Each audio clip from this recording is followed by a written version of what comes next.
Alright, we're going to get through this. We're going to do one of the proofs that are on here. We're going to talk about both trapezoid and isosceles trapezoid, and then we're going to do a proof and move to the other side and do a couple problems. Alright, so a trapezoid is a quadrilateral that has at least one pair of parallel sides, which we can see here and here on the trapezoid. The pair of parallel sides for either parallel side, if the trapezoid is a parallelogram, are called the bases. So these are called bases, and the other two are legs. Alright, and there's a special type of trapezoid called an isosceles trapezoid. Alright, so a trapezoid has two pairs of base angles, each consisting of two angles adjacent to one of the bases. An isosceles trapezoid is when the legs here are congruent. They're not parallel, but they're congruent. So we have an isosceles trapezoid, which we're going to prove some stuff about, and we'll talk about it. So there are three isosceles trapezoid theorems, and these are things that we need to know.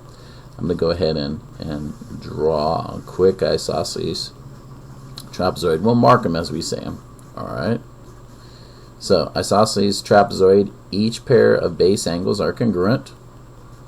So if I had that, that would mean this angle is the same as this angle, and this angle here is the same as this angle here. Alright. If a trapezoid has one pair of congruent base angles, then the trapezoid is isosceles. So you know if this or this are congruent, or this is congruent, then it's isosceles. And a trapezoid is isosceles if and only if the diagonals are congruent. So we know that the diagonals in an isosceles trapezoid are congruent as well. So the base angles and the diagonals are congruent. And if you check your notes that I gave you, it will tell you that for an isosceles trapezoid. Alright, so let's do a proof. And we're going to do a proof to prove that angle A over here is congruent to angle D over here. So let's see if we can get through this. Alright, so the very first thing they did is they said that BC and AD are parallel. Let's go ahead and mark it parallel. Alright.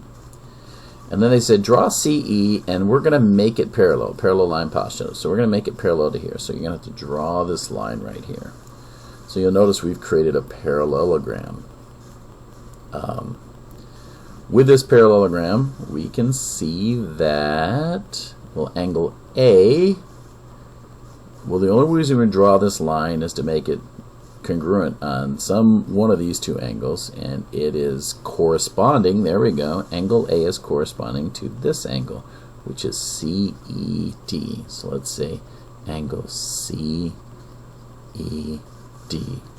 So my guess is we're going to connect CED to angle D, and then somehow say the transitive property to connect A to D. So let's give it a shot.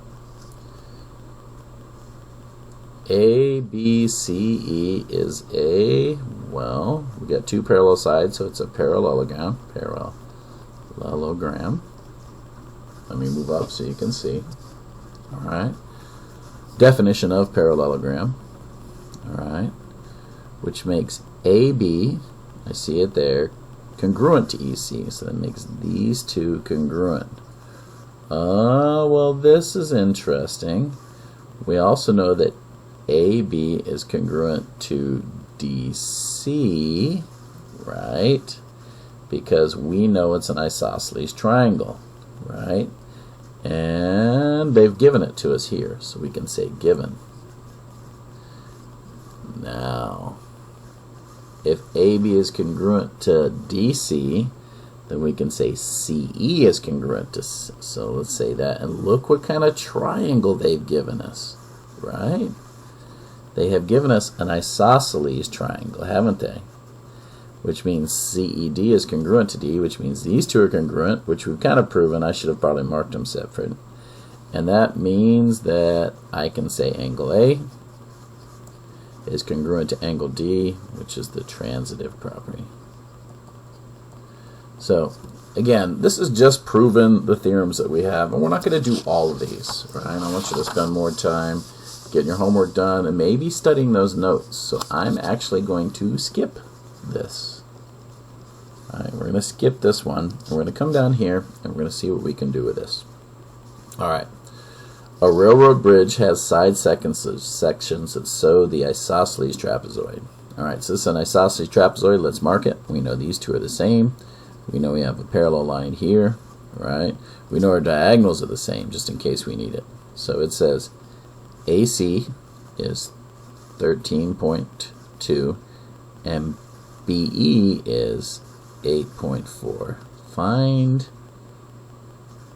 DE. Well, you know what? If these guys are equal, this is also 8.4 because we are making congruent triangles on each side, and this is 13.2.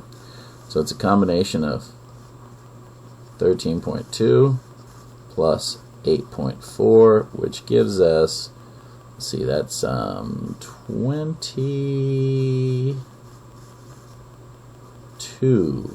No, 23 is what we have right there. Let me make sure. No, take it back. It is definitely 22. So we have 22 units all the way across. This one says find the value of x. It's an isosceles trapezoid, so we know that these two are equal. So we're going to say 2. Oh, alright, let me say that again where we can see it. I should play with this camera up here, but it seems to be turning off on me when I do it. I've aged my camera. But these two bottom angles are equal, so we got 2x squared plus 2 is equal to 3x squared minus 4. We'll subtract 2x squared, so I have 2 equals x squared minus 4. We add 2, so that gives us 6 equals x squared. If we take the square root, we'll leave it just like this. X is equal, normally positive or negative square root of 6, but we're just going to leave it as the positive square root of 6 because there's no negative lengths. Alright, so there's 2 more pages. We are going to come back and finish this last page here, and we'll talk to you soon.